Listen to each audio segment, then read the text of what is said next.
So, fam, let's get to the next ones here because look, I have some comments about this one. I'm going to go after people, fam. So you start. So we're not going to go over the in-depth. One, Pasta has already gone over the 500 pages of the infrastructure bill with shadow ban refugee. They need to finish that. The reconciliation bill is even longer. It's 2,700 pages long. So we're not going to go over the all of the sections today. I'm just going to point out some things that you may or may not have heard us cover, but I'm going to talk about what's going on right now in Congress because progressives are holding out for the reconciliation in the Build Back Better Act. And I'm going to explain because it's so confusing the way this happens, and they do this by design, right? So what is Build Back Better? So I'm going to go ahead and read to you a little bit of what is the Build Back Better situation. Because it's a bumper sticker, fam. This is part of the Joe Biden administration. So just so you guys know, before I start reading, the Build Back Better consists of both the infrastructure bill and the reconciliation bill. That is the Build Back Better agenda. It's part of the Biden administration. So they say it's an ambitious plan to create jobs, cut taxes, and lower costs for working families, all paid by making the tax code fairer. Fairer? Okay. Fairer. I just don't like that. And making the wealthiest and large corporations pay their fair share. Lower costs, lower childcare costs, lower higher education costs, lower prescription drug costs, lower healthcare costs, lower housing costs. Notice how everything is extremely vague. But if you click on that, it's going to give you more details. So you guys can go and read that. Cut taxes for families with children, taxes for workers without children. Create jobs, workforce training, and whatever that means, and then clean energy jobs and investments in teachers and schools. So if you look at that whole thing, right, they're going to talk about pretty much expanding Medicare, making college more affordable, pretty much general incremental policies that may or may not come to anything, right? Because that's what they did. When Sanders ran on, we're going to get Medicare for all, we're going to make college free, we're going to do this, like they've taken that and just pretty much given the bare minimum and put a gigantic golden bow on it and made this turd inside this box with this gigantic bow sound like it's the greatest thing in the world, but it's not. And so that's what the progressives are holding out for. They want this Build Back Better agenda. So like I said, there are two parts, the $3.5 trillion reconciliation bill that Oz has on the screen right there. And this is the part that progressives are asking for before approving the infrastructure bill, which the Senate already approved.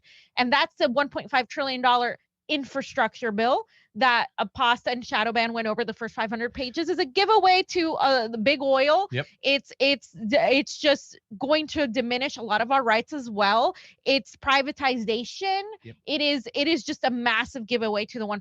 And the progressives admit it. So this is why they're saying, well, we want this reconciliation bill to be better, but within both of these pieces of legislation, which were not necessarily meant to be two, there's a lot of pork. There's a lot of bullshit that shouldn't be out there. You have 2,400 and 2,700 plus pages of shit that shouldn't be in there. They could minimize these and make them a few pages long. The reason they don't do it is so you don't read. Nobody reads it, including the people that are voting on it. I just want to say it's this whole idea of these huge bills that they give out at 1 second, and the fact that's how you know it's fucked up itself with so many pages, and they barely even get to read this thing before they vote on it. But the fact that we're not having robust discussions on the floor about these bills, that's a big no-no. If you want to put forth a bill, let's say you do want to put forth the 2,700-page bill, you better have weeks of sessions on the floor so the American people can go see what you're doing, what you're talking about, and how it's going to be spent, because these bills, the money never reaches where it needs to go. And all this thing, we're going to lower the tax on this person and lower the tax and raise the tax on the rich. Who do you think is getting that money? Who do you think is getting the contracts for this stuff? I mean, this is disgusting. The fact that they are suppressing conversation and debate on the floor on how they're going to do all this stuff.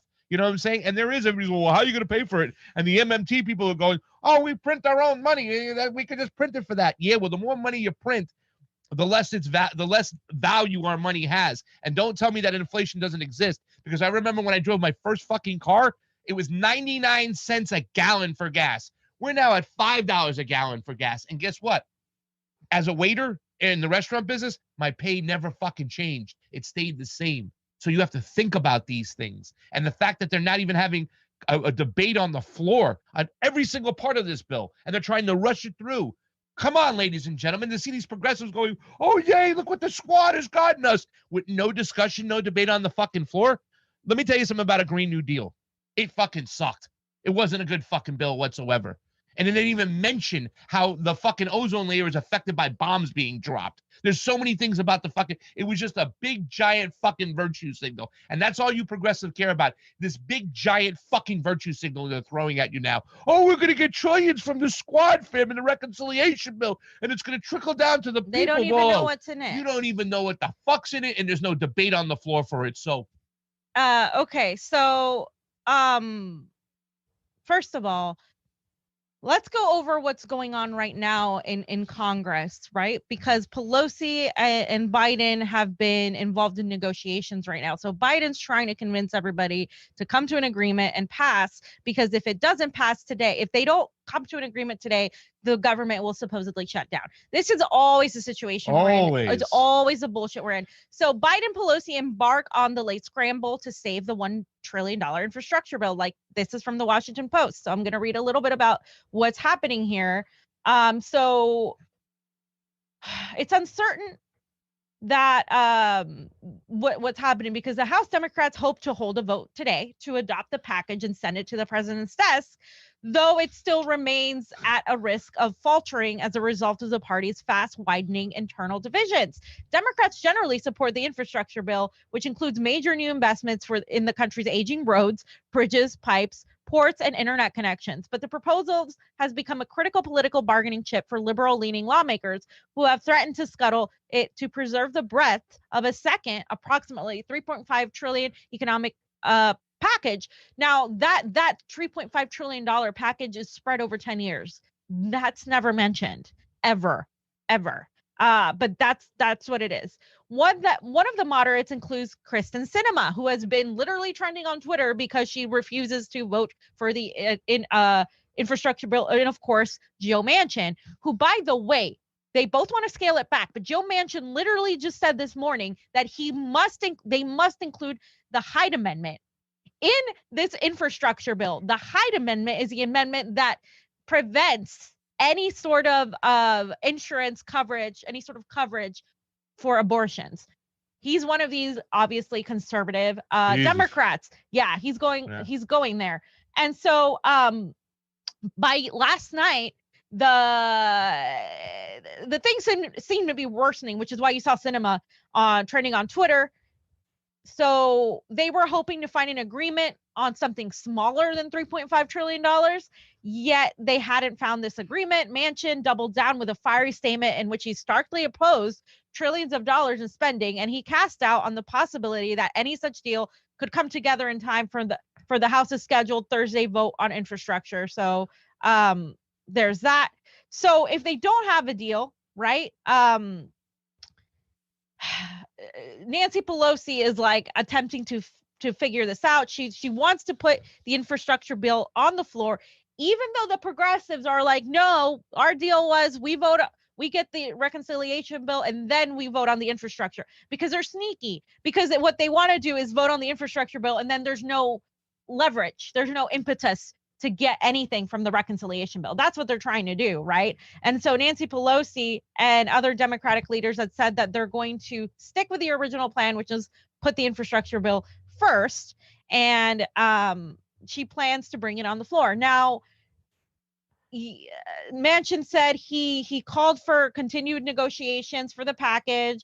He expressed optimism about a future agreement, stressing that he cannot and will not support trillions in spending or an all or nothing approach that ignores the brutal fiscal reality our nation faces. Okay, so by the way, Manchin is one of the most corrupt people we have, right? And notice like that those are crumbs that the reconciliation bill is giving for the American people. It's crumbs. They won't even do that.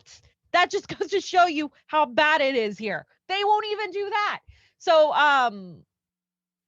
Pramila Jayapal, right, the leader of the Progressive Caucus, to which there are at least maybe 100 and something members, wagered that there will probably be even more people willing to vote no on the infrastructure than first anticipated as her allies scramble to preserve as much as they can in their prized $3.5 trillion package. Jayapal said as many as half in her roughly 100-member bloc would vote against the public works measure in the absence of a clear deal with the Senate moderates about the way forward. So if they don't get the $3.5 trillion infrastructure bill or some form of that, they say they're not going to fold, right?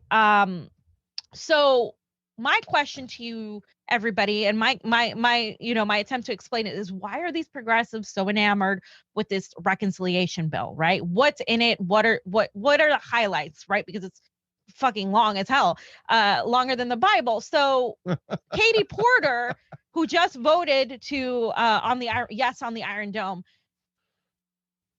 put out this tweet, and we're going to watch this video, but I'm going to read the tweet first. She said, improved infrastructure, affordable childcare, better healthcare, and climate action are all part of the president's agenda. Again, incrementalism. Remember what progressives started with, right? This is where they're ending up, and they're not even going to get that. The American people need Congress to deliver on every single one of these problems. We need both the infrastructure bill and the Build Back Better Act. Here she's misspeaking because the infrastructure bill is the Build Back Better Act in addition with the reconciliation bill. It's so fucking confusing. They don't even know. So let's play the little clip. We want to vote yes on infrastructure, but we also want to vote yes on childcare and on healthcare, on climate policy. This is the president's agenda. These items were never intended to be in two bills. And so whether they're split up into 2 bills or 10 bills, we need to pass them all. And I think that is what we're trying to accomplish. And right now we're simply waiting for the Senate to come back to us and say, what will they vote for? What is acceptable to Joe Manchin? What's acceptable to Kristen Sinema? We can't negotiate against ourselves. Right. Okay. So you notice what she said. It wasn't necessarily intended to be in 2 separate bills. It's all part of the Build Back Better Act. So what they're negotiating is how much of that reconciliation bill gets in there. A portion of it is going to get in there because it's part of Joe Biden's fucking plan. Now, is it going to be watered down? Yeah, absolutely. So again, look where we started. We started with Medicare for all, $15 minimum wage. None of that shit is happening. Now they're just talking about expanding, incremental change. And that is apparently too controversial for the Democrats. So they're going to scale that back. So imagine what you're going to fucking get when this goes through. You're going to get Scarol. So Ugats. Whatever. CNN opinion article by Pramila Jayapal, by Ilhan Omar and Katie Porter. They wrote an op-ed. So I'm going to try to read some of it so you guys could kind of understand why they're so obsessed with this. So they said, when President Joe Biden announced in the spring his plans for a once-in-a-generation investment in our nation's future, he said that it is not enough to restore where we were prior to the pandemic. We need to build a stronger economy. This does not leave anyone behind. We need to build back better. By the way, I'm not really going to go into it this time, but I've already said countless times, Build Back Better is the part of the Great Reset. It's part of what is coming next. The technological merger of with your credit score, with your health, with everything. That is part of the Build Back Better situation. So that is our shared vision, the vision of American people, the vision the American people voted for. Blah, blah, blah. It's what we must deliver. Nancy Pelosi has announced her intention that the House vote this week on a transformative economic package and a major investment in infrastructure. Congress now faces a choice: advance the entirety of an agenda that gets American families the help they need, or deliver only a fraction of it. That's why we, as leaders of the Congressional Progressive Caucus, remain committed to voting for the infrastructure bill only after the Build Back Better Act is passed. And again, the Build Back Better Act is a reconciliation bill plus the infrastructure bill. So, but they're saying that the Build Back Better, the reconciliation bill is the good part of the Build Back Better. You need to put that part in order to pass the whole thing. If you do not do that, they're not going to vote for it. So, God, then she goes and they talk about throw up. blah, blah, blah. Okay, so then she says parents can't get back to work because they can't find affordable childcare. Again, affordable childcare. Childcare should be free. Young people are infuriated that their country's leaders are not taking aggressive enough steps to leave them on a livable planet. Supposedly, there is climate justice action. There's really not. It's bullshit. The Green New Deal is already bad. Think about it being less. Families are struggling to stay healthy in dangerous, crumbling public housing. Immigrant communities are tired of living under the threat of deportation. Literally, Joe Biden is doing this right now, and this is his plan. So, okay, people cannot afford the prescription drugs they need. Sure, but now we're supporting big pharma and everything they say, and they're making billions off of this pandemic. So there you go. In short, Americans need the Build Back Better agenda. This agenda was divided into two concurrent bills: the Infrastructure Investment and Job Act and the Build Back Better Act. The Infrastructure Investment and the Jobs Act will allow for long overdue updates to our country's roads, bridges, and waterways. Those updates are minimal. They never get to where they need to get. We have disastrous roads here. We are like taking away the pavement from many roads in this country. I highly doubt that money's going to go where it's going to go, but that's reportedly the intention. But it is a Build Back Better Act that will deliver the child care, climate action, affordable housing, immigration reform, and lower drug prices that Americans need, deserve, and voted for. So again, the Build Back Better Act is just minimal, right? So those are the focus, basically: the affordable child care, pre-K, and affordable housing. The whole affordable housing thing is so broad. What do you mean by affordable housing? How are you going to implement that in a state like California where literally everybody is bought by the investment developers? Literally, how are you going to do that? We've been told that affordable housing is coming to the thousands of people that are unhoused. It never fucking happens. When they put out general shit like this, they do it for the purpose of no specifics because they don't have a plan. So again, this is just bullshit. And it is better than nothing, but I don't know. I mean, but maybe. I don't but know. Because they're putting in all this really, really worrisome legislation that we're going to go into next, a few of them, right? And they talk about a Jobs Act, like taking care of deficient bridges, poison water, etc. Right? So they're talking about how they're not gonna give in, and they're gonna continue pushing for that. So that's that. And I'm just going to read some of the tweets because the entire progressive caucus has been tweeting that they're going to hold the line. Yeah. Right. And they're not going to vote on this infrastructure bill. So Pramila Jayapal said, as soon as we pass the Build Back Better bill with long overdue investments in working families, progressives will vote for the bipartisan infrastructure bill. That's the deal we agreed to more than 3 months ago. Stick to it. Rokana, the deal has always been that infrastructure and the Build Back Better bill will pass in tandem together. Democrats have the White House, the House, and the Senate. We need to deliver our entire agenda for the American people. That is key there. The Democrats have a full, like they have all three houses. Why don't they like do it? It's because they don't fucking want to. They're just stringing people along. Cori Bush, a reminder that this is what bipartisanship got us for the infrastructure package. This is a half measure. That's why we can't support this bill without first passing the Build Back Better Act to deliver the resources our communities desperately need. The next one is Jeff Merkley. I voted for the infrastructure bill with the promise that it would be passed alongside the Build Back Better plan. That was the deal. House progressives are right to demand that we make good on it. Investments in roads and bridges and investments in families must go hand in hand. So they're trying to put investments in the roads and bridges without giving people anything. And again, the infrastructure bill gives a lot of wealthy people a lot of money. Pramila Jayapal, it's not the infrastructure bill, then maybe the Build Back Better Act package down the road. That wasn't the deal. Progressives won't back down. We're fighting the people's fight, and we're going to deliver the entire Build Back Better agenda. Rep Katie Porter, the Build Back Better bill is popular because it deals with real problems families are facing: difficulties in affording childcare and elder care, the cost of college, and concerns about the climate crisis. Congress must work to get President Biden's agenda over the finish line. Vice President Kamala Harris, the American people overwhelmingly support the Build Back Better agenda. Let's get this done. So as you can see, it appears that the Biden administration is on board with the Build Back Better Act. So are the progressives, right? That should worry you.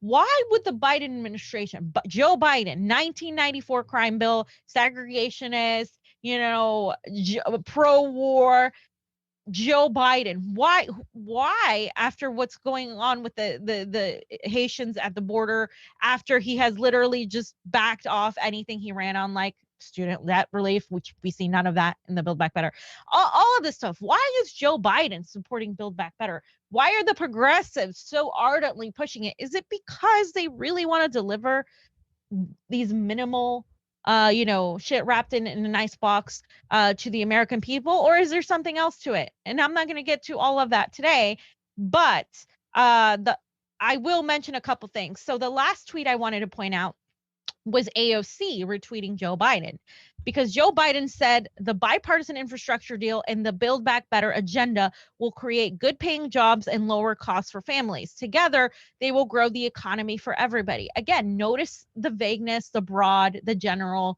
This is just shit they say. Now, AOC retweeted that and said, together indeed, POTUS, from Medicare expansion and universal pre-K to climate action and housing infrastructure investment, we can truly accomplish all of this and more when we join our priorities for the betterment of our country. It's time to build back better together. Notice how they're all using the same exact words. And notice how it went from Medicare for all to Medicare expansion, universal college to universal pre-K, Green New Deal to climate action, and housing is a human right to housing infrastructure investment. Notice what they're doing here. The merger of the quote unquote progressive contingent with the establishment Biden administration as a causeway to the Build Back Better, as if that's going to improve working families. No direct cash payments, no rent cancellation, nothing about expanding a national moratorium of any sort, nothing about student debt relief, nothing about Medicare for all during a pandemic, nothing about job protection, like in terms of a job guarantee, nothing like that. But now it's the greatest thing since the New Deal. Do you see how they're psychologically like creating this whole idea like that it's so amazing? Well, those are it's bullshit, right? But it gets worse, because as I said, there is the Great Reset that a lot of people have been talking about here. And these are the Build Back Better fails. For one, the IRS would be tracking all bank transactions over $600 under Biden's plan. And businesses have been speaking out against this. And that's in Venmo and PayPal and all that shit. All of that stuff. Yeah. They're going to be monitoring your ass as soon as this thing passes. That is part of it. Because they need the money from you. Exactly. And the other thing, because we kind of talked about that already, but the other thing I wanted to point out again is a national mileage tax pilot tucked away in Biden's 2,700-page infrastructure bill. And so they're voting on this soon, and it includes funding for roads and bridges, public transit, airport, waterways, and more. Who is in charge of transportation? Oh, that's right, Pete Buttigieg. Buried on page 508 is a national motor vehicle per mile user fee pilot. The purpose of the pilot would be to test the feasibility of a national per mile charge, as well as increase public awareness of what this policy might look like.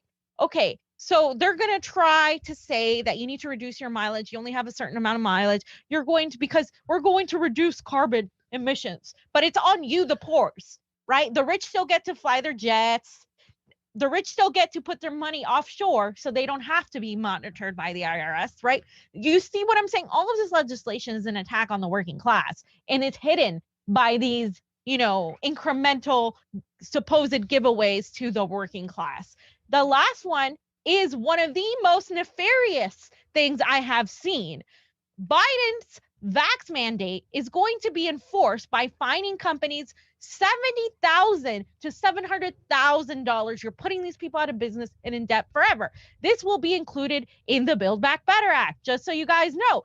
Buried on page 168 of the House Democrats' 2,465-page mega bill is a tenfold increase in fines for employers that willfully and repeatedly or even seriously violate a section of labor law that deals with hazardous death or physical harm to their employees. This is where they're going to tie the COVID mandates and all of that other stuff. The increased fines on employers could run as high as $70,000 for serious infractions and $700,000 for willful or repeated violations. Almost $750,000 for each fine. If enacted into law, vax enforcement could bankrupt non-compliant companies even more quickly than the $14,000 OSHA fine anticipated under Biden's announced mandate. So guys, there you freaking go. And I'm just going to read this part from Forbes. The Biden administration has already started implementing its vaccine mandate enforcement blueprint. The Occupational Safety and Health Administration, OSHA, set precedent this summer and published an emergency COVID-19 rule in the Federal Register, taking jurisdiction over and providing justification for COVID-19 being a, quote, workplace hazard for healthcare employment. Early in September, Biden announced his 100 or more employee COVID-19 vaccine mandate and tasked OSHA with drafting an enforcement rule to exert emergency vaccine compliance authority over 100 companies, with 100 or more employees. The legislative provision that passed the Budget Committee raises the OSHA fines for non-compliance 10 times higher and up to $700,000 for each willful or repeated violation. Speaker Nancy Pelosi has not announced when the House will vote on the reconciliation bill, and that includes the new OSHA. So that's supposed to be today. Yeah. That's supposed to be today, just so you guys know. So while progressives are cheerleading the squad for holding the line on this reconciliation bill, the Build Back Better Act, those things will be in there. I'm sorry. That is unacceptable. Okay. If I were one of them, I would say, unless you take these things out, I'm not fucking voted for either of them. Yeah. But none of them are doing that. None of them are doing that. And none of these progressives I have seen ever, and even on this fucking YouTube shows, I haven't seen any of these people point that shit out. None of these people are pointing this shit out. Because this is just the tip of the iceberg. I mean, this is what we found. It's the tip of the iceberg. It's the tip of the iceberg. There's so much shit in there. Listen, I'm going to throw a little monkey wrench into the whole situation and say, listen, I don't give a shit, period, if they took this shit out. You know why? Because these bills shouldn't be this long, and they should be debating on the floor, robust debate about what's in each one of these bills. That's something that's just gone. Now they're just going to bring them to the floor and vote on something which they don't even know, which the American people don't know about. You know, I used to use the term kabuki theater. Well, for sure, that's what this fucking thing is all about. Right. You know, the other day, Justin Amash was on Face the Nation or something like that. And they were talking about cinema, and they were talking about Joe Manchin. You know what he pointed out, Justin Amash? You might not like them or anything or like their ideologies, but they're the only ones who are participating in the fucking debate here, what's going on.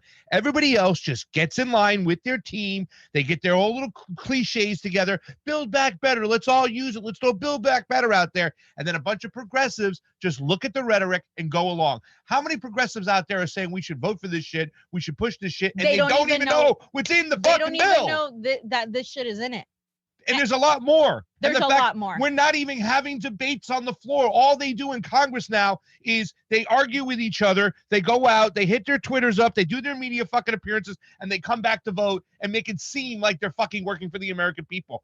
Enough is enough with these fucking bills. 2,700-page bills. I heard that the first time they passed this out to the House members on the floor, fam, it was half the fucking bill. That they didn't even have the whole goddamn bill to give to people because it was still being written. So they were telling people, well, don't worry, we'll get it to you and stuff like that. And now they're going to rush it through, and there's no debate on the floor. The American people don't know what's going on. But enough with this shit. And this is like you said, this is just the tip of the iceberg. We're going to continue looking more into this. But I mean, today's the day, right? Yeah. Like today's the fucking day. And I know more that's in this bill than some of these Congress people that are voting on it, than some of these progressives, than some of these progressives fucking cheerleading this without even taking a second look at this. Why are the people looking at this on the right or libertarians or not in power? Why isn't our Congress actually giving, hey, people, by the way, do you know that the Build Back Better Act is this? This is what I'm talking about here. It's no conspiracy. This is part of that. This is the whole thing, is to make us dependent on the fucking on the establishment. It's to gain more control, to diminish our ever diminishing civil liberties, our civil rights. This is what's happening, and this is like the little bit of it. This is just like, I'm giving you some little crumbs that I'm trying to get people to understand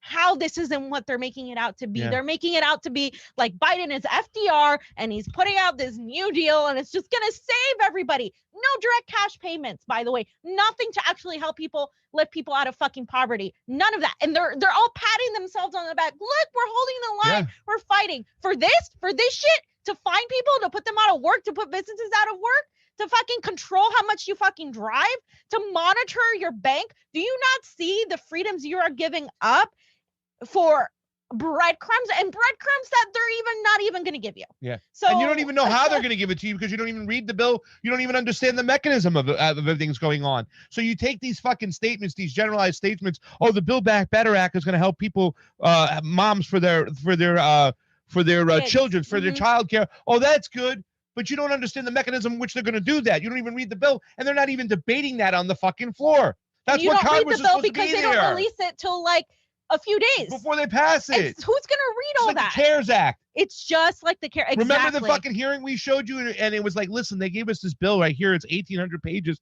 They gave it to us 24 hours before we have to vote on it. And I didn't even have a time. And here it was a congressman from Maine, and his eyes were like fucking bags because he was like, we were up all night trying to read it, and it was obvious that this bill was mostly written by lobbyists that you could drive a fucking truck through it. As most of them are. And now you want to say that this shit is good? And once again, I'm going to go back to this because we have to start doing this. You have to start calling your Congress people, say, how come there's no debate on the floor for this? How come you're not telling the American people? How come these bills are 2,700 pages, 1,000 pages, 1,800 pages, and you're passing it right away? You're trying to dupe the fucking American people. We need robust fucking debate on the floor on what's going to happen. And when you people say, well, who's going to pay for it? And they always say that shit, and they have money for war. That's another thing. But here we can show you what Fee just put up, that on the mileage tax that you're going to pay for it at the gas fucking pump. It's going to be on your fucking dollar. That's what me and Shadow Band pointed out in our video, is that you're going to pay for some of this shit. It's not going to be from taxing the fucking rich. They just throw you that out there, and they don't even show you the mechanism in which it's going to be fucking made. And guess who's getting these contracts? The lawyer taxes only for you to pay a tax somewhere else. Exactly. That's how they fucking bait and switch you. You, the people, will have to fucking suffer on this shit. End of story.